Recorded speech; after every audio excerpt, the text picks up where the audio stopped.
اعوذ باللہ من الشیطان اللعین الرجیم بسم اللہ الرحمن الرحیم الحمد للہ وکفا وسلام علی عبادہ الذین اصطفیٰ درود بھیجئے محمد و آل محمد علیہ السلام۔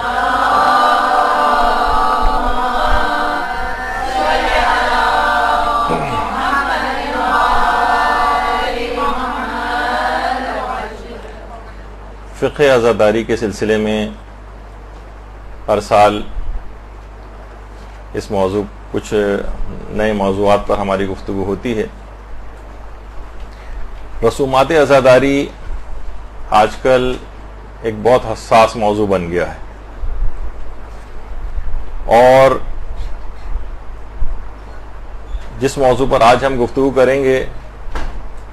اس میں جس شخص کے بھی دماغ میں جو بھی نظریہ ہو، اسے تھوڑی دیر کے لیے اس نظریے کو اور اپنی معلومات کو ایک طرف رکھ دیں، اور کھلے اور خالی دماغ سے بالکل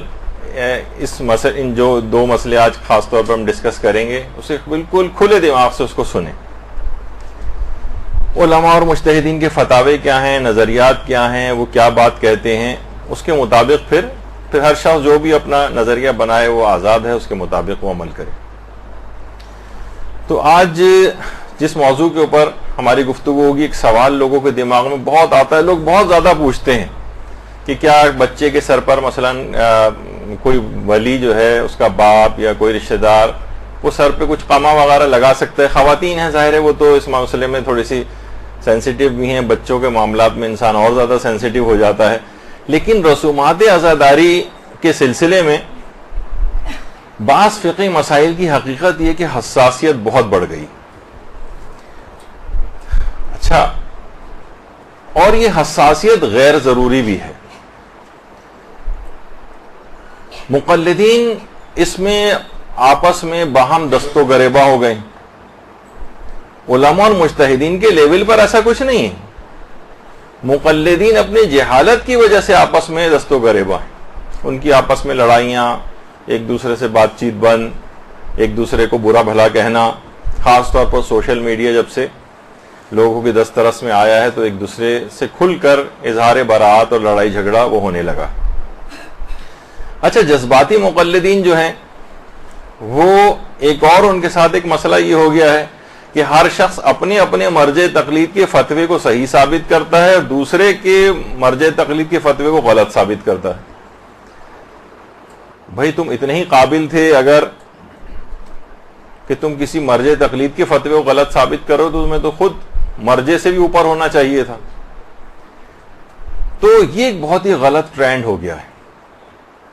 مراجع کا اختلاف فتویٰ اگر آپ دیکھیں، فقہ کا مطالعہ کریں تو کون سے مسئلے ایسے ہیں کہ جس کے اندر ان کے اندر اختلاف نظر نہیں پایا جاتا ہے،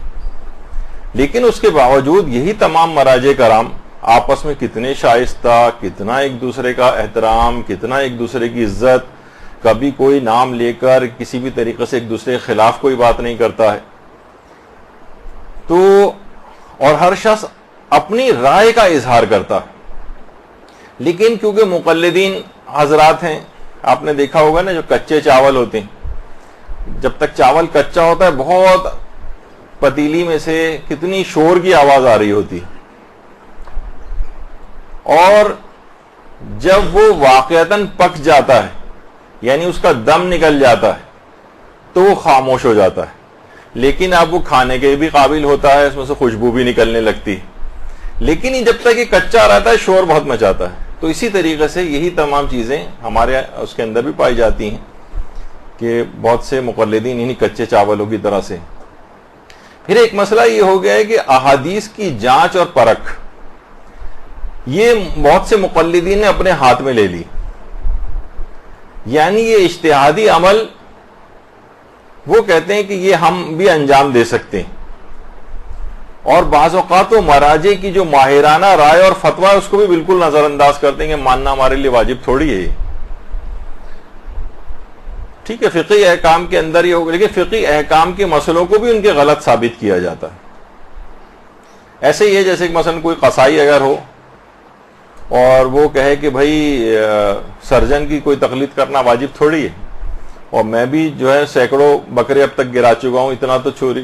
چھری کاٹے کا تجربہ مجھ کو بھی ہو گیا، تو چھوٹا موٹا آپریشن تو میں بھی کر سکتا ہوں۔ تو اسی طریقے سے انٹرنیٹ پہ بہت سارے ٹامک ٹوئیاں مار کر کچھ افراد اپنے آپ کو اسکالرز بھی ظاہر کرنے لگے ہیں اور اس طرح سے اور مجتہدین کے فتووں کو غلط ثابت کرنا. اچھا پھر ایک اور بہت بڑا مسئلہ ہو گیا, میں آپ کے سامنے پیش کر رہا ہوں یہ چیزیں تاکہ آپ کو ایک اندازہ ہو جائے کہ اس مسئلے میں کتنی حساسیت ہو گئی ہے, کہ فتاوے کی مخالفت میں بہت سخت تند اور تیز الفاظ استعمال کیے جاتے ہیں اور بہت گندی زبان کا استعمال مجتہدین کے خلاف ہونے لگا ہے. یعنی اس حد تک ہونے لگا ہے یعنی کہ اب باقاعدہ مثلا رہبر معظم کے کچھ فتاوے ابھی آئے ٹیسٹ ٹیوب وغیرہ کے سلسلے میں تھے تو پہلے سے, لیکن اس کو باقاعدہ اچھالا جانے لگا. اب یعنی جاہل افراد اگر اس طرح سے کسی چیز کو اچھالیں, بتائیے دیکھیے کہ یہ کتنا غلط مسئلہ ہے اور کتنا یہ حرام چیز ہے. استغفر اللہ اور توبہ توبہ, اور بہت سے کچھ چینل ایسے ہیں جو کھولے گئے ہیں اور پاکستان سے باہر چلتے ہیں, اس میں باقاعدہ ان کے فتوے کو غلط ثابت کرنے کے لیے جو اب وہ افراد کے جو تقلید وغیرہ کے بھی خلاف ہیں ان کو بٹھا کر ان کے فتووں کے اوپر اعتراضات اور گندے الفاظ ان کے لیے کہے جا رہے ہیں. تو یہ تمام چیزیں دیکھیے کیا ہیں, چاہے اب رہبر کے فتوے کے اوپر یہ والی چیزیں اعتراضات ہوں جو اور یا دیگر علماء اور مراجع اور مجتہدین کے فتاوے پر, تقریباً دونوں ایک ہی طرح کی بات ہو جاتی ہیں. تو یہ ایک بہت ہونے لگا, اور بعض مراسم کے لیے بہت ہی ہارش اور سخت الفاظ استعمال کرنا کہ جناب یہ تو وحشیانہ پن ہے اور یہ جو جنگلی پن ہے اور یہ ظلم اور بربریت ہے اور یہ تو داعشیت ہے اور یہ کون سا اسلام ہے اور یہ کون سی شیعت ہے, اس طرح سے کر کے بہت ساری چیزوں کو پیش کیا جاتا ہے, جبکہ ایک بڑی تعداد مجتہدین کے فتووں کے مطابق وہ چیز ہوتی. تو انسان ہر کوئی اپنے مرج تقلید کے فتوے کے مطابق عمل کرے اور دوسرے کے اوپر طعن و تشنیع نہ کرے. اس سے ہمیشہ خلفشار پیدا ہوگا, اس سے ہمیشہ اختلاف پیدا ہوگا, جھگڑے پیدا ہوں گے, آپس کے تعلقات خراب ہوں گے, مجتہدین جو عوام شیعہ ہے ان کا آپس میں اتحاد جو ہے وہ ختم ہوگا, مومنین باہم دست و غریباں آپس کے اندر ہوں گے اور فائدہ دشمن کو ہوگا. تو دونوں طرف سے دیکھیے کچھ افراط اور تفرید, اور زیادہ تر میں نے یہ دیکھا کہ فتاوی مجتہدین سے لا علمی جس کی بنا پر یہ چیز ہوتی. مثلا اس کے اندر سے ایک یہ بھی آتا ہے, نابالغ بچہ مثلا اگر خود زنجیر یا قمع لگائے. اچھا میں اتنا تھوڑا سا بتا دوں, آپ میں سے اکثر خواتین نہیں ہیں, پچھلے سالوں میں شاید 2 سال پہلے زنجیر اور قمع زنی کے مسئلے میں جو مجتہدین کے فتاوے جو تھے وہ ہم نے سارے پیش کیے تھے یہاں پر, اور تقریباً وہ 5.5 گھنٹے کا درس تھا. اس میں تفصیل کے ساتھ اس کو بیان کر دیا, تو وہ تو ہم دوبارہ نہیں لا رہے. اس میں یہ والا پوائنٹ کی تفصیل نہیں آ سکی تھی کیونکہ پہلے اتنا زیادہ ہو گیا تھا کہ کیا بچے, یعنی یہ فقہی حکم ہے نا, بہت سے لوگ ابھی بھی کہتے ہیں کہ کیا ہم بچے کے سر پہ قمع لگائیں. بہت سے لوگ نظر بھی مانتے ہیں اس کی کہ میرے ہاں بچہ پیدا اگر ہوگا تو میں اس کے سر پہ جو ہے مثلاً قمع لگاؤں گا, یا عورتیں بھی بعض اوقات یہ نظر مانتی ہیں. تو اس کا فقہی حکم کیا ہے؟ تو اب ایک فقہی حکم کے طور پر سنیں, آپ کے سامنے فتوے بیان ہوں گے, پھر جو جس کا مقلد ہے اس کے مطابق عمل کرے. اچھا ایک تو یہ تھا ابھی کہ ممیز بچہ جو ہے خود زنجیر یا قمع لگائے. نابالغ ممیز یعنی سمجھدار جو ہوتا ہے 13 سال کا, 14 سال کا, یا ابھی 15 سال مکمل نہیں ہوئے ہیں کہ وہ بالغ ہو, تو وہ اگر کر رہا ہے تو دیکھیے اس کے اوپر تو کوئی تکلیف شرعی نہیں ہے. یہ تو سب مجتہدین, یعنی اگر وہ کوئی اس پہ کوئی شرعی حکم آتا نہیں ہے. نابالغ اگر کوئی, کیا آپ یہ کہیں گے نابالغ کے لیے کام کرنا حرام ہے؟ نابالغ کے لیے حرام اور واجب کوئی چیز نہیں کیونکہ ابھی وہ نابالغ ہے. پھر ایک مسئلہ یہ ہوتا ہے کہ کیا نابالغ اپنے ولی کی اجازت سے قمع زنی کر سکتا ہے, اپنے سر پہ قمع لگا سکتا ہے؟ یا ایک مسئلہ یہ ہوتا ہے کہ کیا ولی اپنے بچے کے سر پہ لگا سکتا ہے؟ یہ ایک مسئلہ لوگ اکثر باہم پوچھتے ہیں. اچھا اس میں دیکھیے ایک بہت بڑا مسئلہ یہ ہے کہ مقلدین کی مراسم عزاداری میں افراط و تفرید ہو گئی. بہت سے مراجع ایسے ہیں, اب اس میں بھی آپ سنیں گی جو پچھلا ہمارا درس تھا اور آج بھی آپ دیکھیں گی کہ مجتہدین میں آپس میں اس سلسلے میں اختلاف فتاوی ہیں. کچھ مجتہدین نے اجازت دی ہے. اچھا اجازت دینے کے معنی یہ نہیں ہوتے کہ اس میں بھی آپ افراط اور تفرید میں چلے جائیں. دیکھیے کچھ مراسم میں اجازتیں ہونا, کچھ اس میں حدود و قیود ہیں, کچھ شرطیں ہیں جن کی پابندی کرنا پڑتی ہے. مثلا اگر کوئی شخص اپنی حفاظت کے لیے پسٹل یا ایک چھوٹی سی گن بھی اپنے ساتھ رکھ سکتا ہے کوئی، لیکن وہی کہہ کے میں اپنی حفاظت کے لیے ایک پورا ٹینک لے کے اگر چل رہا ہوں، یا راکٹ لانچر اس نے کندھے کے اوپر لادا ہوا ہو اپنے کہ میں اپنی حفاظت ہر شخص کو کرنی چاہیے، تو لوگ کہیں گے بھائی پسٹل سے بھی کام چل سکتا تھا، آپ اتنا بڑا راکٹ لانچر اور ٹینک لانے کی کیا ضرورت تھی آپ کو؟ تو بعض اوقات یہ ہوتا ہے کہ جب کچھ لوگوں کو اجازتیں ملتی ہیں تو بہت سی اجازتوں کو بہت زیادہ بعض اوقات مس یوز بھی ہو جاتا ہے. مثلا اگر کچھ مجتہدین نے کہا کہ ہاں ٹھیک ہے اپنے کچھ خون بہا سکتے ہیں، اپنا کچھ سر پہ قمع لگا سکتے ہیں، تو اب وہ بہت بڑی بڑی تلواریں لے آئے، مثلا بہت بڑے بڑے خنجر لے آئے اور ایک عجیب ایک دہشت ناک ایک ماحول سا ایک پیدا ہو جائے، تو یہ وہی مقلدین والی بات ہے، اس کا مجتہدین کے فتوے وغیرہ سے اس کا تعلق نہیں. یہ میں اپنی طور پر اپنا ایک مشاہدہ بیان کر رہا ہوں، کوئی فقہ حکم نہیں بیان کر رہا ہوں. تو جو مجتہدین اجازت بھی دیتے ہیں وہ بھی آپ دیکھیں گے وہ کہتے ہیں فقط 1 یا 2 بوند اور سوئی کی ایک نوک کے برابر بس، مثلا بچے کے سوئی کی نوک کے برابر اس کے ایک وہ لگائیں اس کے اوپر، اور اس کے خاص مصلحت ہے بھی جو آگے چل کے بیان کروں گا، جو ان کے جو وہ مصلحت وہ لوگ بیان کرتے ہیں. ہمیں اپنا تو کوئی چیز یہاں پہ نہیں پیش کرنی ہے، مجتہدین کے فتاوے پیش کرنے. تو وہ یہ کہتے ہیں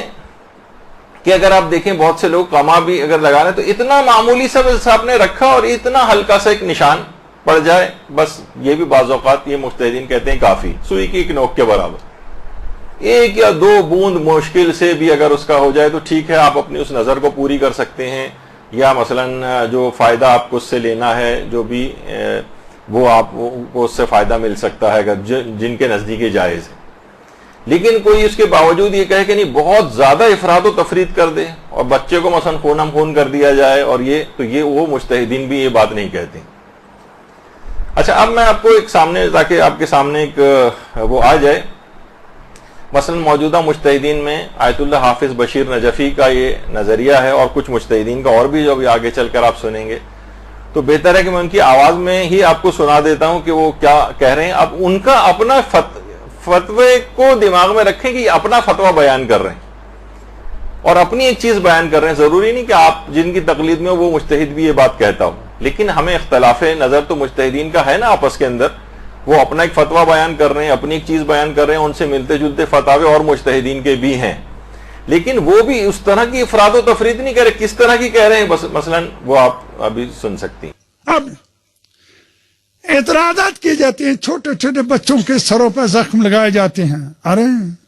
یہ بچوں کو تربیت کے لیے ہے. جیسے بچہ 7 سال کا ہو جائے تو اس کو آپ تھپڑ مارتے ہیں نماز کے لیے. کیوں مارتے ہیں؟ یہ بھی بالغ نہیں ہوا ہے. کیوں مارتے ہیں؟ تاکہ اس کو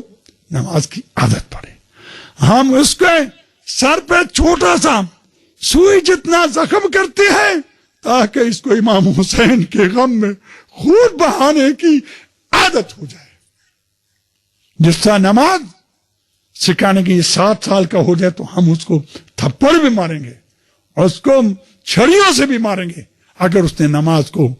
چھوڑا. تو اسی طرح ہم امام حسین کے غم میں بھی بچیوں کو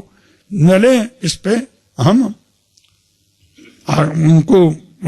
کر کے برانگیختہ کریں گے تاکہ وہ اس حال کے کہتے ہیں کہ بہتر یہ ہے کہ خون کا کسی کو دو، کسی محتاج کو وہ بھی دو، یہ بھی دو. امام حسین کو 2-3 قطرے اس کو بوتل پوری دے دو، تمہیں ہدایت دے پوری بوتل دے دو اس کو امام حسین کو 2 قطرے خون کے. اور جہاد میں جاؤ، جہاد میں تو مجاہد نہ صرف اپنے خون کے قطرے دیکھ رہا، اپنی جان کو دے رہا ہے، دے وہ، لیکن امام حسین کے حق میں 2-3 قطرے خون سن کے بخل نہ کرے. یہ میرا فتویٰ ہے. 1-2 بوند بھی اگر نکل آئے تو کافی، اور ایک سوئی کی نوک کے برابر بھی اگر اس میں سوراخ کر دیا جائے، تھوڑا سا بس ایک کٹ لگا دیا جائے تو وہ چیز پوری ہو جاتی. تو بہرحال اب اس کو آپ نے دیکھا تو اس کی کچھ حکمتیں بھی انہوں نے بیان کی.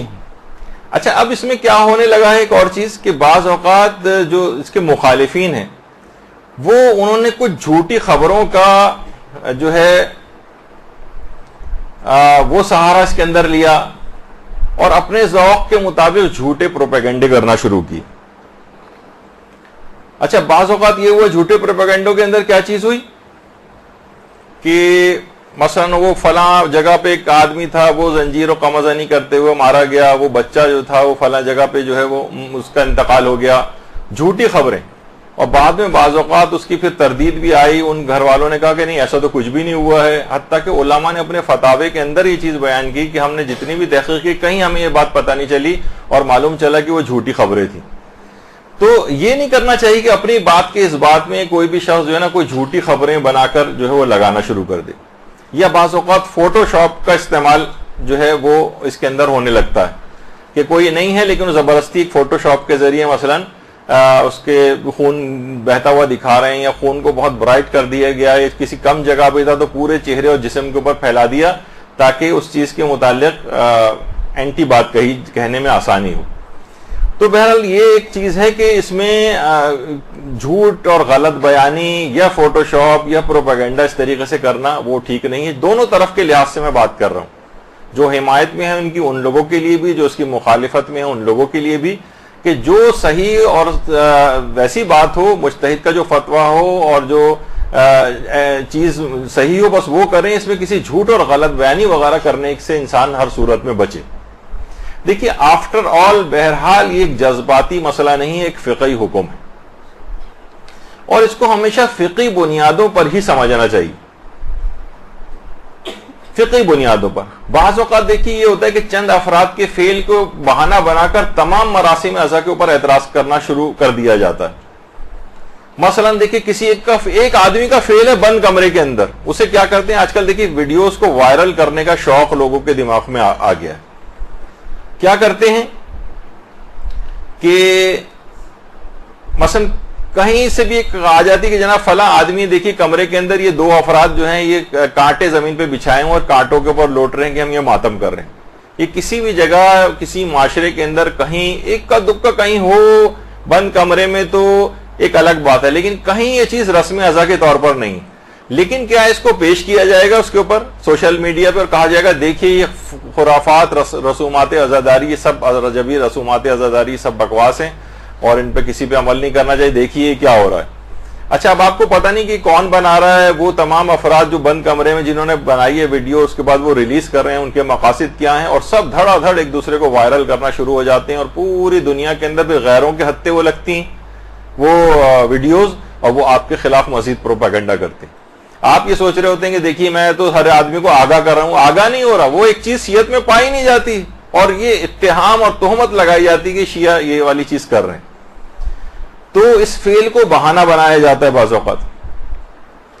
مثلا کسی جگہ کہا گیا کہ جناب وہ شیشہ توڑ کے اس کے بچھا کے زمین پر اس کے اوپر لوگ چل رہے ہیں. یہ کسی بھی جگہ کہیں آپ نے ایک آدمی مجھے بتا دیں جس نے کس رسم اعضاء کو کہیں ہوتے دیکھا ہو. یہ باقاعدہ اس طرح کی ویڈیوز خاص طور پر بنوائی جاتی ہیں یا بنائی جاتی ہیں, پھر اس کو وائرل کیا جاتا ہے اور اس کے اندر نادانستہ طور پر بھی کچھ اس طرح کے احمق افراد ہوتے ہیں جو ان چیزوں کو وائرل کرنے میں کام کرتے ہیں, بس ایک دوسرے کو فوراً شوق میں یہاں سے وہاں بھیج رہے ہیں. آپ کو نہیں پتا ایک جھوٹ کو پھیلانے میں آپ خود بھی ایک پارٹ بن رہے ہیں اس کا, جب یہ علماء کتنا زیادہ منع کرتے ہیں کہ اس طرح کی کسی بات کو سوشل میڈیا کے اوپر پھیلایا نہ جائے کہ وہ آپ کے خلاف استعمال ہوگی. اسی طرح سے بعض ذاکرین کے غلط افکار کی ویڈیوز کو وائرل کیا جاتا ہے. دیکھیے یہ بھی بہت غلط ہے. اس سے کیا ہوتا ہے شیعت کا ایک مذاق بن جاتا ہے. ابھی آپ نے دیکھا کہ پچھلے دنوں کچھ ویڈیوز اس طرح کی وائرل ہوئیں تو ایک ایسا مذاق سا بن گیا کہ اس پہ جوکس بننے لگے, اس پہ مذاق بننے لگے, اس کو یعنی عزاداری اور غم امام حسین کم ہو گیا, اور اس طرح کے مذاق اس عزاداری کے مہینے کے اندر وہ لوگوں ایک دوسرے کو کر رہے ہیں, اسی کو ڈسکشن کر رہے ہیں, بجائے کہ آپ غم امام حسین کا تذکرہ کریں, بجائے اس کے ان کی سوگواری کا اس کے اندر اظہار کریں, ان کے غم کو بڑھائیں. اس قسم کی باتوں کو پروموٹ کیا گیا, لوگ ایک دوسرے کو اس کو شیئر کرتے گئے اور اس کا مذاق بنتا گیا شیعت کا. پھر غیروں کو بھی اس سے فائدہ اٹھاتے ہیں, وہ آپ کی چیز اٹھا کے وہ لوگ بھی آپ کا مذاق اڑاتے ہیں. تو یہ بہت ساری اس طرح کی چیزیں ہو گئی ہیں. اچھا دیکھیے علماء اور مراجع منع کرتے ہیں دین کا کام کبھی بھی احمقانہ انداز میں نہیں کرنا چاہیے. مثلا لوگ کہتے ہیں بھائی دیکھیے فلاں آدمی نے ایک کتاب لکھی ہے, فلاں مقرر نے تقریر کی, ہمارے مجتہدین اس کا جواب کیوں نہیں دیتے. یہ بات یاد رکھ لیجئے کہ ان افراد کو جو اس قسم کی باتیں پھیلاتے ہیں, چند ذاکرین کے اندر کچھ ایسے چیزوں کو وہ فروغ دیا جاتا ہے, مثلا آپ نے دیکھا ہوگا ابھی ظاہر ہے کہ وہ ایک ویڈیو وائرل ہوئی تھی جس کے اندر مردے کے زندہ ہونے کا تذکرہ تھا. تو اس سے کیا لوگوں نے بہانہ بنایا, یعنی اس کو وائرل کیا گیا, اور اس کے بعد پھر کیا ہوا, اس کو جو شیئر کر رہے تھے اور پھیلا رہے تھے, مذاق اڑایا گیا, معجزات کا انکار کیا گیا. یعنی بجائے کہ اگر بات ہوتی تو بھئی یہ فلاں واقعہ اس مخصوص جگہ کے اوپر پیش آیا تھا یا نہیں آیا تھا, یہ سچا ہے یا نہیں, کیا کس بات کی طرف رخ موڑا گیا اس کا. دیکھیں اس کو پہچانیں کہ معجزات سے کیا یہ افراد حضرت عباس یا دیگر افراد مردوں کو زندہ کر سکتے ہیں یا نہیں کر سکتے. تو لوگوں نے اس کا بھی مذاق اڑانا شروع کر دیا, حالانکہ ائمہ معصومین یا جو اس قسم کے برگزیدہ ہستیاں ہوتی ہیں یہ اللہ کی بارگاہ میں دعا کریں تو مردہ بھی زندہ ہو سکتا ہے. لیکن کیا ہے کہ اس کا بھی مذاق اڑا دیا گیا, یعنی معجزات کا انکار ہو گیا. علماء اور مجتہدین نے جو واقعات بیان کیے ہیں جس میں دعا کے اللہ سے دعا کے نتیجے میں مردے زندہ ہوئے, ان سب کا بھی مذاق اڑایا گیا. یعنی ایک تیر سے کتنے سارے ان لوگوں نے شکار کیے. یہ آپ لوگوں نے تو بعض اوقات لوگ کہتے ہیں بھائی مجتہدین کیوں اس کا جواب نہیں دیتے. تو علماء اور مجتہدین یہ فرماتے ہیں کہ اگر ان افراد کے ہم جوابات دیں گے, یقین کیجئے اگر اس قسم کی ویڈیوز کو لوگ وائرل نہ کریں تو کبھی نہیں پھیلیں گی, اور وہ ایک کمرے ایک مجلسی کی بات ہو کے ختم ہو جائے گی. لیکن لوگوں نے کیا کیا کہ نہیں, اس کو پھیلاتے گئے اور ایسا لگا کہ جیسے سارے شیعہ جو ہے اسی قسم کی بات کر رہے ہیں. تو اگر اس کا جواب دیں گے تو اور زیادہ شہرت ہوگی اس کی. ایک دفعہ مجھے خود ایک شرف ملا تھا, مرحوم مولانا شیخ علی مدبر نجفی صاحب جو آیت اللہ سیستانی کے آیت اللہ خوئی کے بھی وکیل تھے, اور ایک دفعہ ایک شادی کی تقریب میں میرے پاس ہی بیٹھے ہوئے تھے, تو انہوں نے بتانا شروع کیا کہ نجف میں ایک عالم نے ایک کتاب لکھی جس میں تمام مجتہدین کے فتووں کو اور باتوں کو نا غلط اپنے لحاظ سے اس نے ثابت کیا کہ دیکھیں ان کا یہ مسئلہ غلط, ان کا یہ مسئلہ غلط, فلاں مجتہد کا یہ مسئلہ غلط. وہ کتاب اس نے چھپوا بھی دی, اور نجفی میں کہہ رہے ہم لوگ اس زمانے میں طالب علم تھے, اور اس کی کتاب کو اس وقت وہاں پہ بڑی شہرت ملی, اور لوگ تقاضا ہی کر رہے تھے کہ مجتہدین اس کی کتاب کا جواب دیں. مجتہدین نے کہا نہیں, اگر ہم جواب نہیں دیں گے تو یہ کتاب یہیں کی یہیں ختم ہو جائے گی, اور جواب دیں گے تو یہ کتاب ہمیشہ کے لیے زندہ ہو جائے گی کہ جس کو نہیں بھی پڑھنا ہوگا نا وہ بھی اس کو پڑھے گا. دیکھیے ایک چیز ہوتی ہے شبہ سازی, یعنی خود سے ایک شبہ ایجاد کریں. میں نے ایک زمانے میں بہت ابتدائی طالب علمی کے دور میں ہم لوگ میڈیکل کالج میں ہوتے تھے, تو وہاں ایک عالم نے درس دینے شروع کیے, کہا کہ میں ابتدائی 15 یا 20 درس ان دلائل کے دوں گا جس میں یہ ثابت کروں گا کہ خدا نہیں ہے, اور پھر ان تمام 21ویں درس سے ہم شروع کریں گے کہ خدا ہے, ثابت کریں گے کہ وہ باتیں غلط تھیں. تو ہم نے دیکھا کہ 10 15 20 درس تک تو کچھ لوگ رہے, اس کے بعد جب وہ واقعی ثابت کرنے کے اوپر آئے کہ اللہ ہے تو وہ مجمع آدھے سے بھی کم رہ گیا تھا. یعنی شبہ ایجاد ہو گئے, اور ان کی تشفی بعد میں ان کے جوابات نہیں ملے. تو ضروری نہیں ہے کہ اس قسم کی باتوں کے اگر جواب دیں تو ہر کوئی پڑھے گا. اچھا مثلا فلاں کا جواب آیت اللہ سیستانی نے دیا, اب اس آدمی کی کتاب مشہور ہوگی, جس کو نہیں بھی پڑھنا ہوگا وہ پڑھے گا وہ جا کر. جس زمانے میں وہ سلمان رشدی نے کتاب سیٹینک ورسز وغیرہ لکھی تھی, تو لوگ جس کو نہیں بھی پڑھنا وہ بھی جا کے کہتا تھا کہ یار کیا لکھا ہے اس کے اندر, ذرا ہم بھی پڑھیں. یعنی اس کو ایک تجسس اس کے اندر ہونے لگا. خیر وہ تو اس کے قتل کے فتوے کے بعد سے تو وہ جس طرح سے اس کا جو ہے وہ انجام لوگوں کے سامنے رہا, کس طرح سے وہ بچاتا پھرتا ہے, اور پوری دنیا اور آخرت دونوں اس کی تباہ و برباد ہوئی وہ اپنی جگہ. تو شیخ علی مدبر کہنے لگے کہ ہم لوگ مجتہدین سے کہتے تھے, مجتہدین کہتے تھے نہیں اس کی کوئی جواب دینے کی ضرورت نہیں. اور پھر ہم نے واقعی دیکھا کہ چند سالوں کے اندر اس کی کتاب کو لوگ بھول گئے, اس آدمی کو بھی بھول گئے, کتاب وہ شخص سب نسین منسیہ ہو گئے.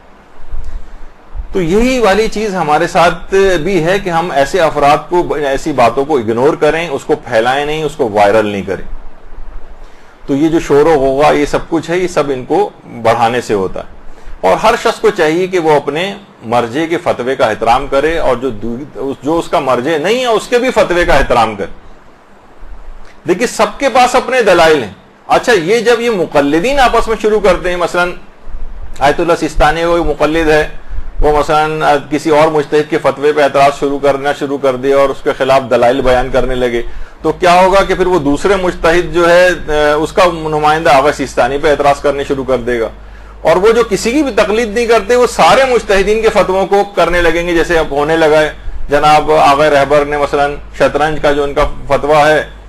وہ بھی ایک خاص تناظر کے اندر ہے، شطرنج کو مطلقاً انہوں نے حلال نہیں کیا، اس معاشرے کے اندر جہاں جوئے کا کوئی تصور شطرنج کے ساتھ نہ رہے وہاں انہوں نے کہا ہے کہ اس کو کھیلنے کی اجازت ہے۔ لیکن وہ معاشرے اگر یہ نہیں کہا کہ شطرنج حلال ہے، نہیں، جب وہ جوئے کے حالات سے ہی خارج ہو گئی تو کہتے ہیں کہ پھر اس کی حرمت کا حکم نہیں رہتا، اور ہر ایک کے پاس اپنے دلائل ہیں، امام خمینی کا بھی یہی نظریہ تھا مثلا۔ لیکن جس معاشرے کے اندر اب بھی یہ چیز ہے اور اب بھی آلات جوا میں شامل ہوتی ہے وہاں پر یہ اب بھی حرام رہے گی، تو انہوں نے یہ پیش کرنا شروع کر دیا، دیکھیے امام جو ہیں وہ تو شطرنج کی اتنی مذمت کر رہے ہیں اور یہ مجتہدین کو دیکھیے یہ کیا کر رہے ہیں کہ یہ ان کو حلال قرار دے رہے ہیں۔ مور حلال ہے، آیت اللہ سیستانی کا نظریہ، وہ کہتے ہیں دیکھیے فلاں فلاں روایت کے اندر تو مور امام نے حرام قرار دیے، یہ حلال قرار دے رہے ہیں۔ تو یہ مقلدین نے اس قسم کے کام اپنے ہاتھوں میں پکڑ لیے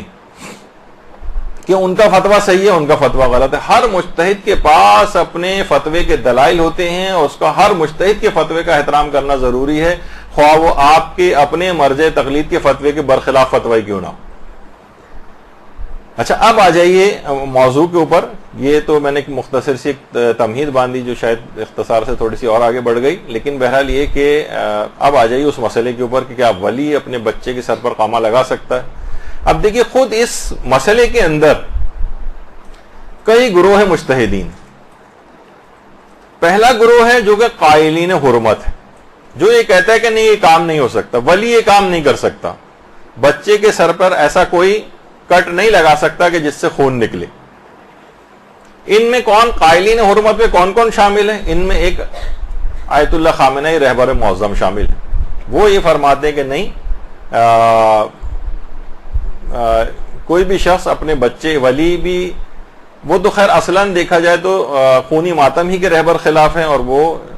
بڑوں کے لیے بھی اور بچوں دونوں کے لیے اس کام کو ممنوع قرار دیتے ہیں۔ اور قائلین حرمت میں جو دوسرا نام ہے وہ آیت اللہ ناصر مکارم شیرازی کا ہے، وہ بھی اس کو منع کرتے ہیں۔ اچھا، یہ ہو گیا ایک گروہ جو ان کے مقلدین یہ کام نہیں کر سکتے، بلکہ اگر کسی نے نظر اس طرح کی کسی عورت نے مانی اور وہ ان دونوں میں سے کسی کی تقلید ہو، ان دونوں مجتہدین کی میں سے کسی کی، تو اس کی وہ نظر جو ہے وہ باطل ہے، وہ اس کے اوپر عمل نہیں کر سکتی، وہ عورت یا کوئی مرد اپنے بیٹے کے لیے۔ دوسرا گروہ ہے قائلین سکوت، جو کہ اس مسئلے میں خاموش ہیں، ان کا اصلاً کوئی فتویٰ موجود نہیں۔ جیسے دماغ میں لوگوں کے آتا ہے کہ کیا نابالغ کے سر پر ولی قامہ لگا سکتا ہے، آیت اللہ سیستانی کا اس سلسلے میں کیا نظریہ ہے؟ تو اصلاً آیت اللہ سیستانی نے اس مسئلے میں، اس مسئلے کی حساسیت کی وجہ سے، اس کی بھی ہم ایک تفصیل بیان کر چکے ہیں قمازنی والے مسئلے میں، کہ وہ بالکل خاموش ہیں، ان کا کوئی فتویٰ اس سلسلے میں نہیں پایا جاتا۔ اچھا، ایک فتویٰ اگرچہ ان کے نام کے حوالے سے، ان کے ایک وکیل کے حوالے سے مشہور ہوا ہے کہ انہوں نے بھی منع کیا ہے، لیکن دیکھیے بتا دوں ایک بات کہ وکلاء جو ہیں مجتہدین کے، وہ فتویٰ بیان تو کر سکتے ہیں لیکن اپنی کوئی رائے الگ سے دینا، اگر وہ کوئی بیان کریں بھی تو ضروری نہیں کہ مجتہد کی بھی وہی رائے ہو۔ آپ یہ کہ بھائی ان کے وکیل ہیں تو وکیل ہیں، ٹھیک ہے، وہ خمس جمع کرنے کے سلسلے میں وکالت ہے، کچھ اجازتیں ان کے پاس ایکسٹرا ہوتی ہیں، لیکن وہ ان کی طرف سے کوئی فقہی مسئلہ بنا نہیں سکتے۔ مثلا مجتہد کے ایک وکیل ہیں جو خود ہی قریب الاجتہاد ہے، اور ہمارا بھی ان سے رابطہ رہتا ہے، یعنی کبھی ہم ان سے پوچھیں گے آغا آغا ذرا اس کا بتائیں کہ یہ فتویٰ، اس سوال کا جواب کیا ہے، تو وہ اپنا جواب جو ہوتا ہے وہ بیان کرتے ہیں۔ پھر ہم ان سے پوچھتے ہیں کیا آغا سیستانی کا بھی یہی نظریہ ہے، تو وہ کہتے ہیں نہیں ان کا نظریہ یہ نہیں، ان کا یہ ہے، یا ان کا فتویٰ مجھے معلوم نہیں۔ یعنی بعض اوقات وہ اپنی رائے بھی، کیونکہ خود قریب الاجتہاد ہیں یا شاید مجتہد ہو گئے ہوں، تو وہ اپنی رائے بیان کر دیتے ہیں جبکہ ہیں ان کے وکیل، تو وہ اصلاً آغا سیستانی کی رائے نہیں ہوتی۔ تو اس لحاظ سے ایک فتویٰ ان کے حوالے سے مشہور ہوا ہے لیکن وہ ثابت نہیں ہے، کیونکہ اصلاً آغا سیستانی نے اس مسئلے میں کبھی کوئی فتویٰ دیا ہی نہیں۔ تو یہ قائلین سکوت کہلاتے ہیں۔ اچھا، اتنا اور بتا دوں کہ جس مسئلے میں بھی آپ کا مجتہد جو ہے وہ خاموشی اختیار کرے اور فتویٰ نہ دے، تو اس مسئلے میں آپ علم میں دوسرے بڑے مجتہد کی بات بھی مان سکتے ہیں۔ آپ خود تحقیق کریں گے مثلا آغا سیستانی کے بعد علم میں دوسرا بڑا مجتہد کون ہے، پھر آپ اس مسئلے میں جس مسئلے میں مجتہد نے خاموشی اختیار کی ہوئی ہے اس میں پھر دوسرا بڑا مجتہد جو ہے اس کی بات بھی مانی جا سکتی. تو اس سلسلے میں یہ دماغ میں رہے. اچھا یہ والا جو مسئلہ ہے تھوڑا سا ذرا ایک ٹیکنیکل بھی ہے. ایک ہوتا ہے کہ خود قما زنی کو حرام سمجھنا, اور ایک اور مسئلہ یہ ہے کہ کیا ولی کے پاس اس قسم کا کوئی اختیار اور اتھارٹی ہوتی ہے, ولی کے پاس کوئی اختیار یا اتھارٹی ہوتی ہے کہ وہ اپنے مصلحت دیکھتے ہوئے, جس میں بچے کی مصلحت ہو, یعنی ایسا نہیں کہ بلا وجہ اس کو پٹائی کرنی ہے, اس بچے کو اذیت پہنچانی ہے تو وہ اس کے جسم پہ کوئی کٹ لگا دے, نہیں, ایسی تو کسی ولی کے پاس, کسی باپ کے پاس یہ اختیار نہیں ہوتا. ہماری پوری تفصیل اس موضوع پہ ہو چکی کہ باپ کب کب بچے کو مثلا مار سکتا ہے اور کب نہیں مار سکتا. مثلا بچہ جو ہے بالفرض بالکل ہی نہ پڑھ رہا ہو, اب باپ اگر اس کو کچھ بھی نہیں کہے گا تو یہ بچہ معاشرے میں بالکل جاہل رہ جائے گا, تو باپ سختی کے لیے اس کی کچھ شرائط ہیں اتنا مار سکتا ہے اس کو. لیکن مثلا بچہ جو ہے فائن آرٹس پڑھنا چاہ رہا ہے اور باپ کہہ رہا ہے نہیں تم سائنس ہی پڑھو, تم ڈاکٹر ہی بنو, اس کی بنا پر اس کو مار رہا ہے, نہیں, یہاں پر یہ مار پٹائی کی اس طرح کی, کیونکہ بچے کی مصلحت پڑھنا ہے, ڈاکٹری ہی پڑھنا یا سائنس ہی پڑھنا یہ مصلحت نہیں ہے بچے کی, اس پہ مارنے پیٹنے کی اجازت نہیں ملے گی. خیر اس کے الگ تفصیلی مسئلے. تو کچھ علماء یہ کہتے ہیں نہیں, باپ کے پاس یہ والی ولایت ہے ہی نہیں کہ وہ اس طرح کا مار سکے کہ جسم پہ کوئی کٹ لگا سکے اس کے, یا بچے کے جسم سے کوئی خون نکال سکے. وہ چاہے وہ زنجیر اور قمازنی کے خلاف نہ ہو, جیسے کہ آگے چل کر میں اس کی مثال بھی دینے والا ہوں ان مجتہد کی, کہ وہ کہتے ہیں کہ اگرچہ زنجیر و قمازنی جائز ہے لیکن ولی کے پاس یہ والا اختیار نہیں کٹ لگانے کا, تو وہ دوسرے انداز سے اس کو منع کرتے ہیں, لیکن وہ ابھی بات آگے چل کر آئے گی.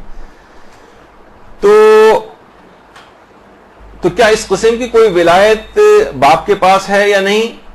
یہ خود ایک اختلافی موضوع ہے. کچھ علماء کہتے ہیں کہ ولی کے پاس اتنی اتھارٹی ہے کہ وہ بچے کی مصلحت دیکھتے ہوئے, دینی یا دنیاوی فائدہ دیکھتے ہوئے وہ اس اپنے اختیار کو استعمال کر سکتا ہے. اچھا یہ دو گروہ ہوئے. پہلا گروہ کیا تھا, جو منع کرتا تھا, بالکل حرام قرار دیتا ہے, ان میں دو مراجع مجتہدین کے نام آپ نے سن لیے. دوسرا گروہ خاموش ہے, یعنی جس نے اس میں کوئی فتویٰ نہیں دیا, اس میں آغا سیستانی شامل. اور تیسرا گروہ ہے قائلین جواز, وہ مجتہدین کہ جو کہ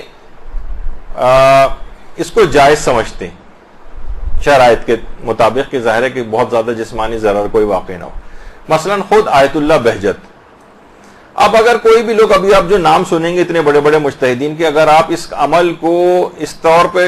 اس کو وائرل کریں گے کہ دیکھیے کیا وحشیت, کیا بربریت, کیا فلاں چیز, یہ سب کچھ ہو رہی ہے اور یہ کس قسم کے غلط فتوے دیے جا رہے ہیں, تو گویا آپ اب آیت اللہ بہجت کے بھی خلاف آپ اب ان تمام, میں سیریز پیش کر رہا ہوں آپ کے سامنے تاکہ ایک دوسرا رخ بھی آپ کے سامنے آ جائے کہ جب آپ اس قسم کی زبان استعمال کرتے ہیں تو اس کی زد میں کتنے مقدس مجتہدین اور علماء آ جاتے ہیں. آیت اللہ بہجت. آیت اللہ بہجت سے باقاعدہ آج بھی ان کی جو آفیشیل ویب سائٹ ہے اس پہ آپ جائیں, جو مرکز تنظیم و نشر آثار حضرت آیت اللہ بہجت کے نام سے بھی ہے, ان کی پوری آفیشیل ویب سائٹ ہے. اس میں احکام عزاداری میں نظر قمازدن بفرزند 1079 مسئلے کا نمبر ہے. اس میں یہی سوال پوچھا گیا ہے آغا بہجت سے کہ ایک شخص نے نظر کی کہ اگر خدا نے مجھ کو اولاد عطا فرمائی یا بیٹا مجھے عطا کیا تو میں ہر سال عاشورے پر اس کے سر پر قمع لگاؤں گا, کیا یہ نظر کرنا, ایسی نظر کرنا صحیح ہے؟ اور اگر یہ صحیح ہے تو اس کی پیدائش کے بعد اپنی اس نظر کو پورا کیا جا سکتا ہے؟ تو آغا آیت اللہ بہجت نے جواب دیا, تا اسر و حرجی نہ باشد بنظرش عمل کند, جب تک کہ شدید کوئی پریشانی کی بات نہ آ جائے, یعنی کوئی شدید مشکل و پریشانی, حرج جسے کہتے ہیں ناقابل تحمل کوئی ایسی بات آ جائے, ایسی اگر کوئی بات نہ ہو تو اس نظر پر عمل کرنا ضروری. مثلا بہت سے پری میچور بچے پیدا ہوتے ہیں, بہت سے ایسے ہوتے ہیں کہ جناب کوئی انفیکشن ان کو نہ ہو جائے, کٹ لگے گا, ہو سکتا ہے کوئی انفیکشن وغیرہ ہو جائے, تو اس موقع پر اس نظر کو پورا نہ کیا جائے گا. لیکن اگر ایسا کوئی مسئلہ مشکل والا نہیں ہے تو اس نظر پر عمل کرنا ضروری. اور علماء یہاں یہ بات بھی فرماتے ہیں کہ اس کا مطلب ہے کہ آیت اللہ بہجت قمع زنی کو بھی جائز سمجھتے تھے, کیونکہ نظر صرف اسی کام کی ہو سکتی ہے کہ جو کہ جائز ہو, بلکہ اسے راجع بھی ہونا چاہیے، یعنی شرعی لحاظ سے اس میں کوئی رجحان شرعی پایا جانا چاہیے۔ اس کا مطلب ہے کہ آیت اللہ بہجت اس بات کے بھی قائل تھے، آیت اللہ بہجت دینی اور دنیاوی مصلحت اگر بچے کی اگر ہے تو اس لحاظ سے اس ولایت کے بھی قائل تھے کہ ولی کو اتنا جسمانی اس کو مثلا کوئی کٹ لگانا ہے، اس کی بھی اجازت مل سکتی ہے اگر بچے کی اس کے اندر کوئی مصلحت پائی جا رہی۔ یعنی آغا اس بہجت کے اندر یہ دونوں باتیں تھیں، اس کام کو جائز بھی سمجھتے تھے اور ولی کے لحاظ سے بھی اس ولایت کے قائل تھے کہ وہ یہ بچے کے جسم پر قامزنی کر سکتا ہے، کیونکہ انہوں نے اپنے فتوے کے اندر باقاعدہ اس کو مینشن کیا۔ اچھا اتنا بات اور بتا دی جائے، ایک اور کتاب ہے ان کی البرہان القاطع، یہ آیت اللہ بہجت کے پوچھے گئے سوالات و جوابات جو ان کے فتاوے تھے اس پر مشتمل ایک کتاب ہے، اور عجوبۃ المسائل الشامیہ کے نام سے بھی ہے یہ، اور اس کے اندر انہوں نے عقائد کے سلسلے میں اور فقہی احکام جو ہیں وہ اس کے سوالوں کے جواب دیے، اور یہ ان کے اپنے ادارے نے یہ کتاب چھاپی، اور آیت اللہ بہجت کی اپنی زندگی میں یہ کتاب چھپی تھی۔ دیکھیں آیت اللہ بہجت کے حوالے سے ان کی سے باتیں جو چیز پیش کی جاتی ہیں ان میں بہت ساری باتیں غیر معتبر بھی ہیں، یعنی پھیلائی گئی ہیں کہ آیت اللہ بہجت نے کہا جبکہ اس کا کوئی ویسا ریفرنس نہیں ہوتا۔ بعض اوقات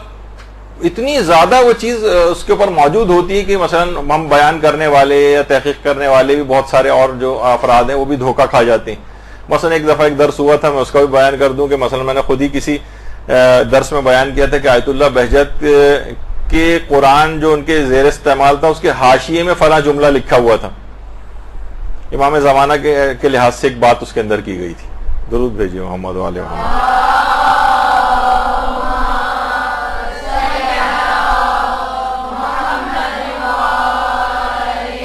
اب وہ اتنا زیادہ انٹرنیٹ کے اوپر وہ بات ہے کہ آیت اللہ بہجت نے وہ جملہ لکھا ہے، تو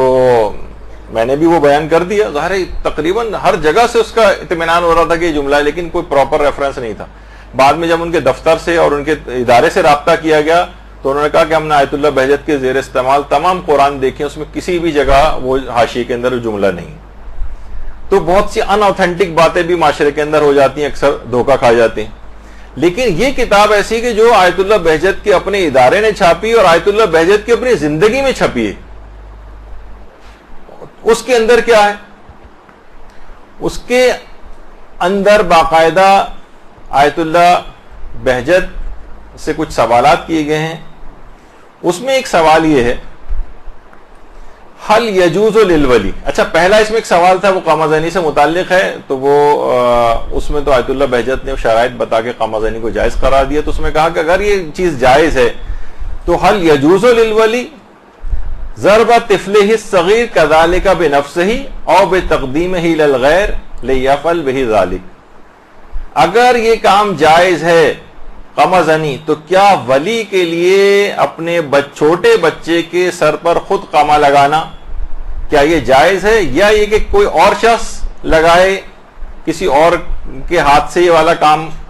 عمل انجام دلوائے جائے، کیا یہ چیز جائز ہے؟ تو آیت اللہ بہجت نے جواب دیا اس کتاب کے اندر، یجوز ذالک ما یروی صلاحہ فی الدنیا والآخرہ کما یجوز الاحتجام بہ مع عدم الضرر والاکراہ، یہ چیز جائز ہے اگر ولی یہ دیکھ رہا ہے کہ اس کے اندر اس کی دنیا اور آخرت کی کوئی صلاح ہے، جس طریقے سے حجامہ جو ہوتا ہے کما یجوز الاحتجام، یعنی جس طریقے سے حجامہ وہ کپنگ وغیرہ جو آج کل ایک طریقہ ہے نا حجامہ جس میں خون نکالا جاتا ہے، بس یہ ہے کہ کوئی بچے کو کوئی نقصان نہیں ہونا چاہیے، یعنی ہو سکتا ہے کہ آپ نے اتنا زیادہ اس کا خون نکال دیا، غلط کوئی چیز طریقے سے نکال دیا، زنگ آلود مثلا چھری تھی، اس سے کوئی نقصان نہیں ہونا چاہیے اس کو، تو پھر انہوں نے کہا کہ اس طریقے سے حجامہ جائز ہے، اسی طریقے سے دنیا اور آخرت کی کوئی صلاح ہو تو یہ بھی جائز ہے۔ اچھا اسی طریقے سے مثلا آیت اللہ حافظ بشیر نجفی، تو آیت اللہ بہجت بھی اس کو جائز سمجھتے ہیں اور آیت اللہ حافظ بشیر بھی اس کو جائز سمجھتے ہیں۔ تو ان سے بھی یہ سوال پوچھا گیا کہ بچے کے اوپر قما یا زنجیر زنی کرنے کا کیا حکم ہے؟ تو انہوں نے جواب یہی دیا کہ اگر بچے کا والد اس میں بچے کی کوئی مصلحت دیکھتا ہے، مثلا وہ اسے سانحہ کربلا کے احیا اور اس کی یاد کو باقی رکھنے کے لیے بچے کو اسی عمر سے مشکلات اور آلام برداشت کرنے کا عادی بنانا چاہتا ہے، اور اس میں قما زنی اور زنجیر زنی کی شرائط جائز ہونے کی موجود ہو تو اس میں کوئی حرج نہیں، اور وہ جائز ہونے کی جو شرطیں ہیں وہ 3-4 ہیں، وہ اس کے تحت بھی آیت اللہ بشیر جو ہے وہ جائز سمجھتے ہیں۔ تو انہوں نے کہا کہ اگر کوئی مصلحت وہ اس میں دیکھتا ہے کہ بچے کو ابھی سے مشکلات کا عادی بنایا جا سکے، تو اس لحاظ سے آیت اللہ بشیر نجفی بچے کے اوپر ولی کی اس ولایت کے بھی قائل ہیں، جیسے آیت اللہ بہجت قائل تھے،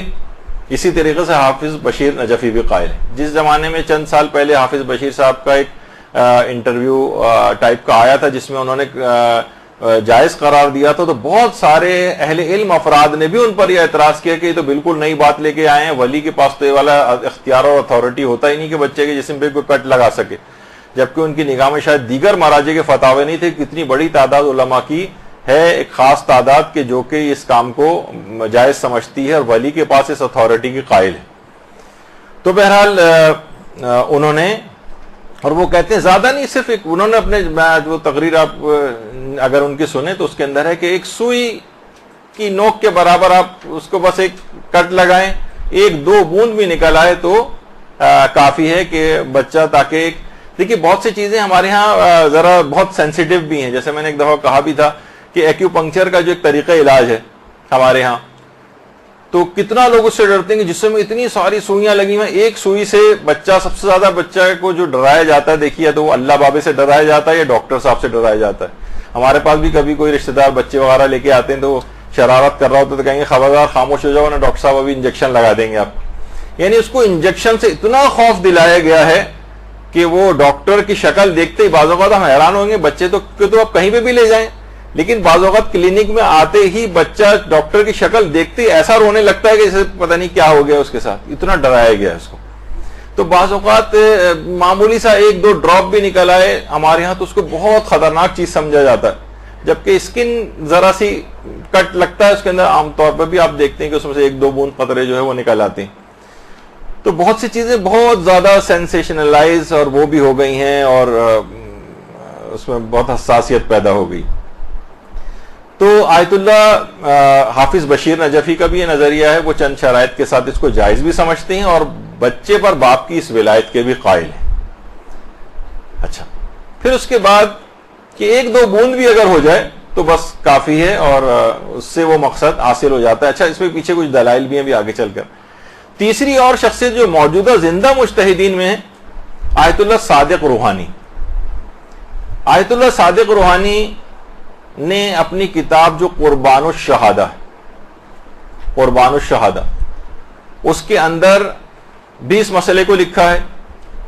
اس میں پہلا مسئلہ تو یہ کہا، ضمناً ایک اور بھی انہوں نے چیز بیان کر دوں کہ بہت سارے افراد یہ جن کے نزدیک جائز بھی ہے زنجیر و قما زنی، لیکن ان کی مثلا والدین اگر انہیں منع کر رہے ہیں اور ان کو اذیت ہو رہی ہے ان کے اس عمل سے، تو ان سے پوچھا بھی گیا کہ اگرچہ یعنی ان کے فتوے میں جائز تھا، لیکن اگر کوئی شخص کرنا چاہے زنجیر و قما زنی کرنا اور لیکن اس کی والدہ اس کو منع کر رہی ہوں، تو انہوں نے جواب دیا کہ اگر وہ کر رہی ہوں، اگر وہ شخص کر رہا ہو زنجیر و قما زنی اور اس کے کرنے سے اس کی والدہ کو اذیت پہنچ رہی ہو تو پھر اس کے لیے جائز نہیں ہوگا، اس کے لیے حرام ہو جائے گا، کیونکہ والدین کو اذیت پہنچانے سے بچانا یہ حرام ہے اور اس حرام سے بچنا واجب ہے۔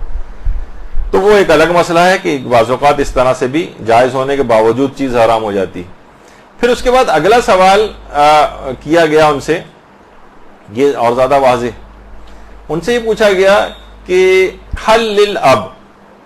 ولایہ علی الولد الصغیر بان یجرح رأس ولدہ حتی یخرج الدم التدبیر وماذا لو کان الولد صغیرا جدا، یعنی کیا باپ کے کو اس بات کی ولایت ہے کہ وہ چھوٹے بچے کے سر پر جراحت کر سکے یہاں تک کہ خون نکل آئے، جسے تدبیر کہتے ہیں، یعنی خونی ماتم وغیرہ قما وغیرہ لگانا، خاص طور پر جبکہ بچہ بہت چھوٹا ہو۔ تو ان کا تو نظریہ یہ ہے آیت اللہ صادق روحانی کا، تدبیر الآباء لابنائہم، باپ کی بیٹے کے اوپر قما لگانا زائدن علی جوازہ، جائز سے بھی زیادہ عمل حسن اور راجح، یعنی بہت بہتر عمل ہے، بشرط اللہ یترتب علیہ ہلاک النفس، بس یہ کہ وہ ہلاک نہ ہو جائے، کوئی ایسی نقصان نہ پہنچ جائے، یا اس کا کوئی عزب جو ضائع نہ ہو جائے، یا مثلا اس میں شل نہ ہو جائے، اس قسم کا کوئی نقصان نہ ہو، تو یہ ایک بہتر چیز بھی ہے۔ اچھا بہتر کیوں ہے، یہ بھی آگے چل کر دیگر مجتہدین کے فتوے میں بھی بات بیان ہوئی،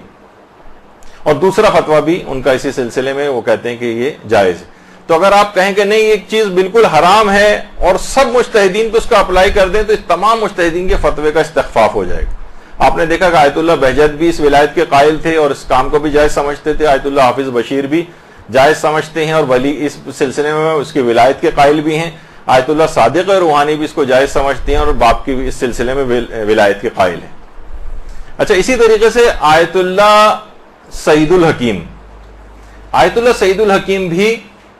موجودہ زندہ مجتہدین مراجع نجف میں سے ایک ہیں، اور وہ بھی اس سلسلے میں وہ کیا فرماتے ہیں، ان کی کتاب ہے فتاوی کی، جس میں جو سوال و جواب ہے جس میں، اور اس میں 1026 ان کی کتاب کا جو سوال نمبر ہے، اس میں بھی ان سے یہ بات پوچھی کہ حل للاب ولایت علی الولد الصغیر بان یجرح راس ولدہ حتی خروج الدم التدبیر فی الیوم العاشر من المحرم وما ذا لو کان الولد صغیرا جدا واذا کان ذلک غیر جائز افیدونا بالدلیل۔ یعنی ان سے پوچھا گیا کہ بچہ اگر بہت چھوٹا ہے تو کیا باپ اس کے سر پر 10 محرم کے روز کمل جو ہے وہ لگا سکتا ہے، جبکہ اگر بچہ بہت چھوٹا، اگر یہ کام جائز نہیں ہے تو اس کے جائز نہ ہونے کی کیا دلیل ہے؟ تو انہوں نے کہا کہ نعم لہ الولایت لا ذالک، جی ہاں باپ کے پاس اس بات کی ولایت ہے کہ وہ بچے کے سر پر قمع لگا سکتا، یعنی آیت اللہ سعید الحکیم کا بھی یہ فتویٰ۔ دوسرا یہی پھر سوال پوچھا گیا ایک شخص نے کہ اعظم قلبی الان اطبر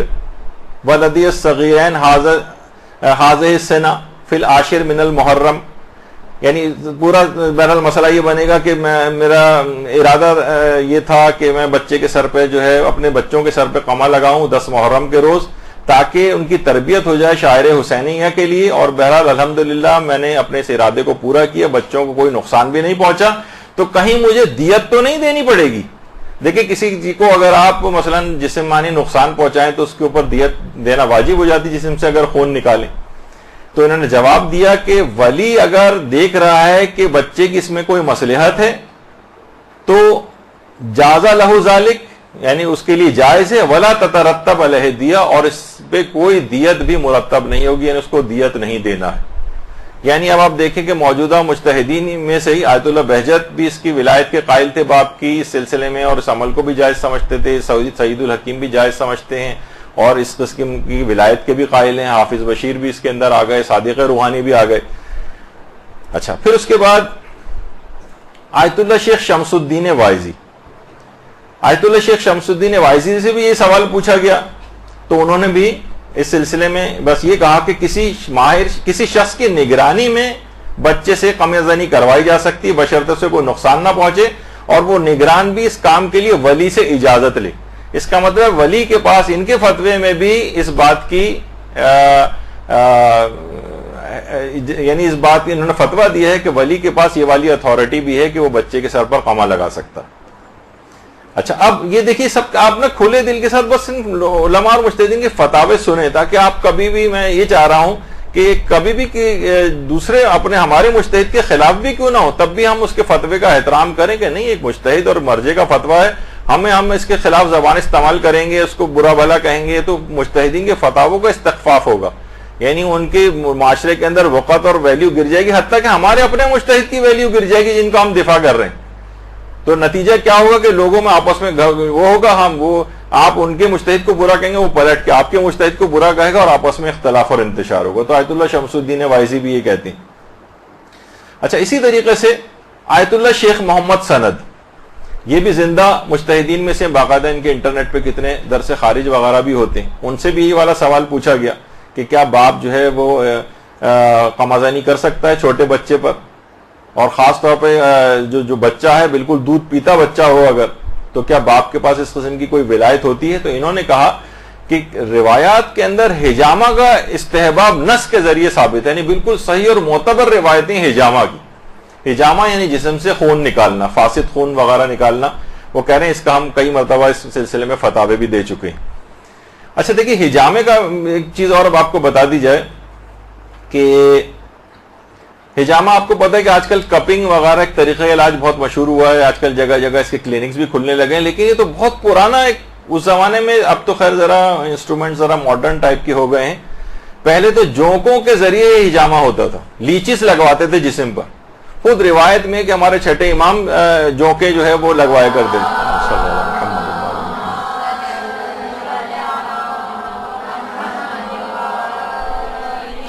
دیکھیے ہر حجامہ یعنی جسم سے خون نکالنا، علماء نے کہا ہے کہ یہ بالکل ایک ویسا طریقہ ہے جو کہ پیغمبر سے بھی ثابت ہے، معصومین سے بھی ثابت ہے، اور اس سلسلے میں معتبر روایتیں آئی ہیں. پہلے ظاہر ہے جس زمانے میں سب آلات ایجاد نہیں ہوتے تو جونکوں کا استعمال کیا جاتا تھا. اب جو ہے اس کے لیے الگ کپنگ کے انسٹرومنٹس باقاعدہ جو ہیں وہ آ گئے. اچھا تو اب باقاعدہ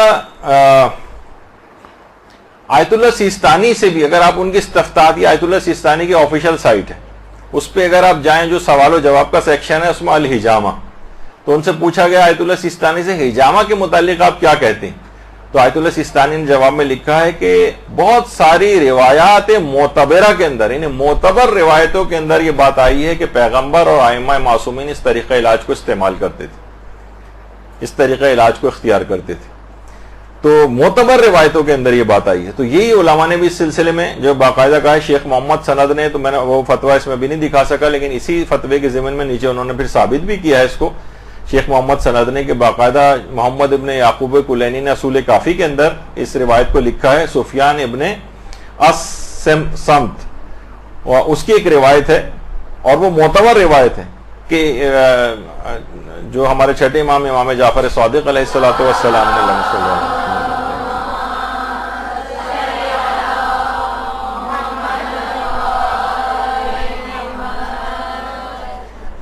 فرمایا کہ ہر 4 مہینے کے بعد ہر ماہ بچے کا حجامہ کروایا جائے، یعنی معمولی سا جسم سے خون نکالنا. پھر اس کے بہت سارے فوائد بیان کیے گئے ہیں کہ جسم سے اس طرح کا فاسد خون نکلتا ہے، بچے کے کیا کیا اس میں اس کو فوائد حاصل ہوتے ہیں. شیخ صدوق نے ملا یحذر الفقی میں، تو بہت سے علماء نے حجامہ سے دلیل بنائی ہے اس کو کہ کیونکہ حجامہ جسم سے خون نکالنا اور سر پہ حجامہ کرنا خود چھوٹے بچے تک کے لیے ایک معتبر روایت کے اندر یہ بات موجود ہے کہ امام نے فرمایا بچہ جب 4 مہینے کا ہو جائے تو ہر مہینے اس کے بعد اس کا حجامہ کروایا جائے، یہ اس کی صحت یابی کے لیے ضروری ہے. تو اب ٹھیک ہے وہ چیز اتنی زیادہ رائج نہیں رہی ہے، لیکن ایک زمانے میں تھا. بہرحال انہوں نے جو اس کے طور پر ان کا میں نظریہ بیان کر رہا ہوں. تو اس کے علاوہ آیت اللہ صادق روحانی سے بھی باقاعدہ سوال پوچھا گیا، تو اس میں بھی انہوں نے باقاعدہ جو اس کو حجامے کی قسم قرار دیا ہے، تدبیر کو، یعنی جو خونی ماتم ہوتا ہے، کہتے ہیں کہ اس سے مثلا اس نیت سے بھی اگر کوئی شخص کرے کہ میرے جسم سے فاسد خون نکل جائیں، اس کے فوائد حاصل ہوتے ہیں. تو میں ان علماء کے نظریات آپ کے سامنے سب پیش کرتا جا رہا ہوں کہ یہ اس طرح سے اس کے پیچھے علمی بنیادیں اور روایات ہیں کہ جس پہ انہوں نے فتاوے دی ہیں. اچھا اسی طرح سے باقاعدہ علماء سے پوچھا گیا کہ کیا باقاعدہ یہ جو تدبیر ہے حجامہ مستحبہ کی اس کے اندر شمار ہوتی ہے، تو انہوں نے جواب دی کہ جی ہاں شمار ہوتی ہے. اچھا اب دیکھیے اگر آپ کہیں کسی بھی چیز کو فوٹو شاپ کے ذریعے اگر آپ کو بہت خطرناک کوئی چیز ثابت کرنی ہے، مثلا آج سے 50-60 نوجوان اس کام پہ لگا دیے جائیں کہ بچوں کے جو کان چھیدے جاتے ہیں، اور اس وقت جب کان چھیدے جا رہے ہوتے ہیں ان لڑکیوں کے، تو اس وقت جو ان کی شکلوں کی کیفیت ہوتی ہے، جو خون ٹپک رہا ہوتا ہے یا مثلا کوئی بھی اس طرح سے چیزیں، تو کتنی ان کو تکلیف ہو رہی ہوتی ہے، بچوں کے اوپر کتنا ظلم کیا جا رہا ہے. کوئی کان چھیدنے کوئی اس طرح سے ضروری تو نہیں ہے، کوئی اور طریقے کا، کوئی یہ نہیں کہ یعنی کان باقاعدہ اس انداز سے کہ جس کے اندر بندہ ڈالنا ویسے الگ سے ضروری ہو، کوئی اس طرح کی تبلیغ کرنا شروع کر دے. ویسے اتنا اور بتا دوں کہ بچے کی پیدائش کے جو مستحبات ہیں اس میں ایک ہے کان میں سوراخ کرنا، بلکہ دونوں کانوں میں سوراخ کرنا، دائیں کان میں نیچے کی طرف لو میں، اور بائیں کان میں اوپر والی جو حصہ کان کا ہوتا ہے وہاں پر سوراخ کرنا. کتنے علماء نے مثلا اس چیز کو لکھا. لیکن اگر اس کو فوٹو شاپ کر کے ان کے تاثرات وغیرہ لے کے بچوں کے مثلاً کہ جناب ان کو کتنی تکلیف ہو رہی ہے. آپ خواتین تمام اس مرحلے سے بچپن میں گزری ہوں گی, تو کیوں بچوں کے اوپر اتنا ظلم کیا جائے اور ایک پوری مہم بنائی جائے, تو اس سلسلے میں بڑی تبلیغ ہو سکتی ہے, اور ایک اس میں فوٹو شاپ کا اور اضافہ کر دیا جائے تو خون میں لت پت چیزیں بھی جو ہیں وہ بہت برائٹ کر کے دکھائی جا سکتی ہیں. حتیٰ کہ بچوں کی جو ہجامہ اور کپنگ آج کل ہو رہی ہے بچوں کی, اچھا میں اتنا اور بتا دوں, ابھی علماء کے فتوے بھی آئیں گے. ہجامہ کے لیے آپ کہیں گے یہ تو بیماریوں کے علاج کے لیے ضروری ہوتا ہے, جیسے سرجری کے اندر بھی خون نکلتا ہے. نہیں, ہجامہ میں بیماری بھی ہونا ضروری نہیں, صرف یہ کہ صحت مند رہنے کے لیے بھی انسان ہجامہ بہت رائج ہے. یعنی آدمی صحت مند رہے, جسم سے اس کے فاسد خون نکلتا رہے, تو بچوں کے لیے بھی اس لحاظ سے یعنی کوئی بیماری نہیں ہے. لیکن مثلا لوگ بچوں کا اب اس کو اگر کوئی کہے کہ جناب دیکھیں بچوں کو اتنا خون نکالا جا رہا ہے, بچوں کو کتنی تکلیف جو ہے اس سلسلے میں ہو رہی ہوگی, اور ایک خوفناک اور دہشتناک ایک فضا اس کے اندر پیدا کی جائے, تو یہ بھی ایک حرام چیز ہو جائے گی. جبکہ روایات معتبرہ کے اندر اس طریقہ کار کو معصومین کے استعمال کرنے کا طریقہ کار جو ہے وہ بیان ہوا ہے. تو بہرحال اب دیکھیے یہاں پر پھر وہی بات ہو جائے گی کہ جو قائلین حرمت ہیں وہ تو آپ نے دیکھ لیا کہ رہبر اور ان کے اور آیت اللہ ناصر مکارم و مقلدین وہ اپنے بچوں کو نہ اس کی اجازت دے سکتے ہیں, نہ خود کام یہ والا کر سکتے ہیں. لیکن اس کے بعد اتنی بڑی تعداد ایسی ہے علماء کی جس میں آیت اللہ بہجت ہیں, مثلا آیت اللہ صادق روحانی ہیں, اور آیت اللہ سعید الحکیم ہیں, اور آیت اللہ حافظ بشیر نجفی ہیں, اور اس کے علاوہ آیت اللہ جمیل حمود عاملی, انہوں نے تو باقاعدہ اس میں پورا اس میں روایات بھی لکھی ہیں ہجامہ کے سلسلے میں کہ تدبیر کا الحجامہ, یہ ہجامہ ہی کی ایک قسم ہے, اور اس میں پیغمبر اور حتیٰ کہ چھوٹے بچوں تک کے ہجامہ کے لیے جو روایات آئی ہیں, اور اس میں انہوں نے یہ بھی کہا کہ ضروری نہیں کہ بچہ جو ہے بیماری ہو, بلکہ صحت مند شخص کے لیے, چھوٹا بڑا عورت مرد سب کے لیے اس کے اندر اس کی جو معتبر روایتیں آئی ہیں اس کا استحباب ثابت. اس طرح آیت اللہ شیخ شمس الدین واعظی ان کا بھی یہی فتویٰ ہے. اس کے علاوہ آیت اللہ شیخ محمد سند کا بھی یہی فتویٰ ہے. تو آپ نے دیکھا کتنے مقدس علماء اور بزرگ علماء اس میں شامل ہیں. تو اس میں آپ اگر ایک اس طرح کی اس میں حساسیت پیدا کریں اور اس کو وحشیت اور بربریت اور فلاں اور پتہ نہیں کیا کیا اس کے اندر قرار دے دیں, اور ان تمام علماء کے فتووں کا جو مذاق اڑانا شروع کر دیں, تو ایک شیعت کے اندر خلفشار اور انتشار برپا ہو جائے گا. آپ کہیں ٹھیک ہے ان کا یہ نظریہ, ان کے مقلدین چاہیں تو اس کے اوپر عمل کریں, لیکن ہم جو ہے گندی زبان استعمال کر کے اور علماء اور مراجع کے خلاف, ان کے فتاوی کے خلاف استعمال کرنا یہ بالکل جائز نہیں. جس طریقے سے رہبر کا اگر کوئی کے خلاف کوئی وہ کرے کہ ان کا یہ فتویٰ غلط ہے, جیسے کہ بہت سے ٹی وی چینل ایسا کر رہے ہیں, ان کا فتویٰ دکھاتے ہیں امام خمینی کا فتویٰ, کل ہی دیکھا کہ امام خمینی کی تحریر الوسیلہ سے ایک مسئلہ نکال کر باقاعدہ اس کو جو ہے پھیلایا جا رہا تھا کہ دیکھیے کتنا خلاف اسلام مسئلہ انہوں نے معاذ اللہ یہ بیان کیا. تو یہ لوگوں کے ہاتھوں میں ایک عجیب کھلونا جو ہے وہ اس کو بنایا جا رہا ہے. اس کو آپ سمجھیے کہ کسی بھی مجتہد کی توہین وغیرہ کرنا پھر یہ دوسروں کو موقع مہیا کرے گا کہ وہ آپ کے مجتہد کو بھی برا بھلا کہنے لگے. اچھا, اتنا جو لوگ اس کو انجام دیتے ہیں وہ کہتے ہیں کہ ہم اس کی اس یاد کے طور پر بھی مواسات کے عنوان سے یہ کام کرتے ہیں کہ وہ ششمہا جو شہید ہو گیا تھا اس کی شہادت اور مظلومیت کا پوری دنیا کو پتہ چلے کہ اس نے کس طریقے سے زخمی ہو کر امام کے ہاتھوں میں دم توڑا تھا. تو ہم چھوٹے بچوں کو جو قمع لگاتے ہیں کہ کچھ خون نکالتے ہیں تو ایک مواسات اور ہمدردی کے جذبات کا ایک اظہار ہوتا ہے. یہ خود ایک الگ ایک ٹاپک ہے کہ مواسات کے اندر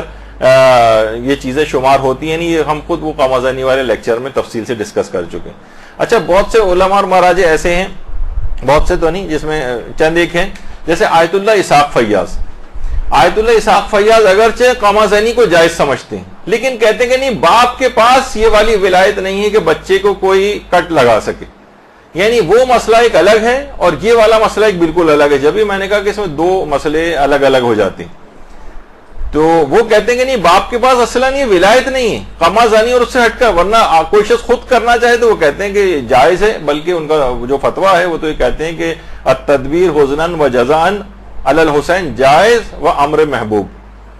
یعنی وہ کہتے ہیں کہ ایک چیز جائز بھی ہے اور بہتر چیز بھی ہے,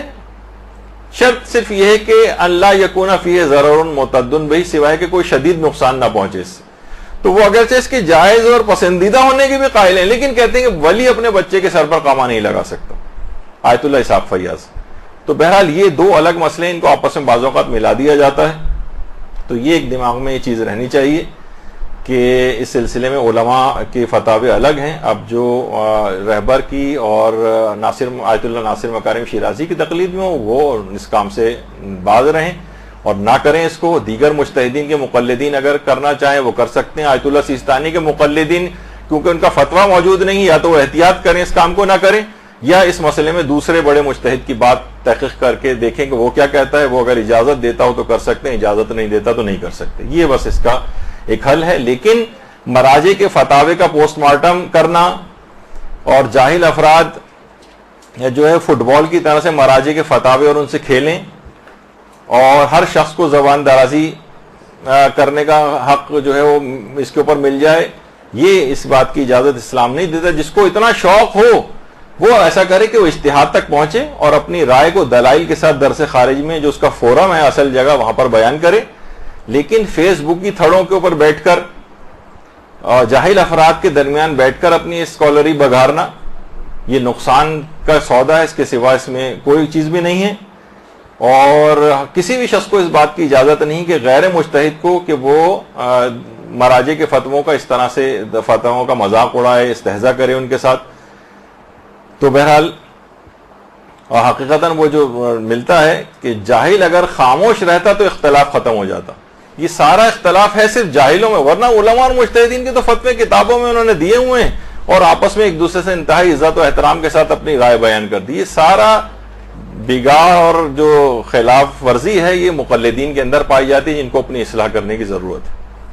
تو ایک تو ہو گیا یہ والا موضوع. نتیجہ آخر میں صرف یہ نکلا کہ ہر شخص اپنے مرجے کے مطابق عمل کرے اور اپنے مرجے کے خلاف اگر کوئی دوسرا نظریہ پایا جاتا ہے کسی اور مجتہد کا، نہ اس کا مذاق اڑائے، نہ اس کا استہزاء کرے، نہ اس کو باطل ثابت کرے، ورنہ یہی اس کے اپنے مرجے کے ساتھ ہونے لگے گا اور ایک معاشرے کے اندر ایک خلفشار پیدا ہوگا جو پیدا ہونا شروع ہو گیا ہے. اور کچھ دنوں بعد یہی افراد جو آج کر رہے ہیں نا اور اس بات کی عادت ڈال لیں کہ ہمیں تو عقل اپنی استعمال کرنی ہے، اندھی تقلید نہیں کرنی، یا پھر اپنے مجتہد کے فتوے کے اندر بھی یہ پسندیدہ فتووں کو لیں گے اور جو فتویٰ پسند نہیں آئے گا اسے چھوڑیں گے. بات اس سے آگے جائے گی یہاں تک کہ بالکل تقلید کو چھوڑ بیٹھیں گے. یہ ایک بہت خطرناک معاملہ ہے جس کی طرف متوجہ ہونے کی ضرورت ہے. برحمتك يا أرحم الراحمين